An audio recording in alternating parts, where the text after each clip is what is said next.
So guys, काफ़ी time बच्चों को कन्फ्यूजन होती है कंसेप्चुअल रिसर्च और जो एम्पिरिकल रिसर्च है उसका मतलब समझने के लिए। तो आज हम लोग दोनों की बात करेंगे।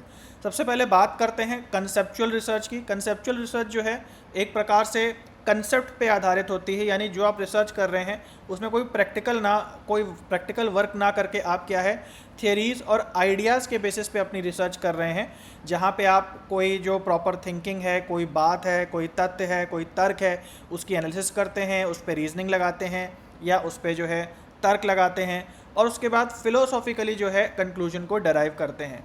यानी कोई भी प्रैक्टिकल वर्क नहीं हो रहा और सारा का सारा काम जो है वो कंसेप्ट्स के आधार पे, बातों और थियरीज के आधार पे जो है हो रहा है।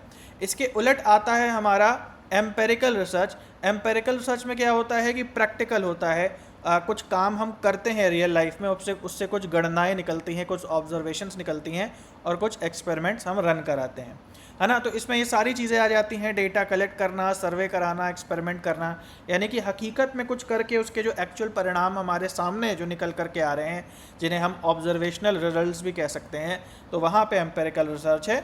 जबकि थियोरेटिकली कोई हम फ्रेमवर्क बना रहे हैं, कुछ सोच रहे हैं, तो वो क्या है, वो कंसेप्चुअल रिसर्च है।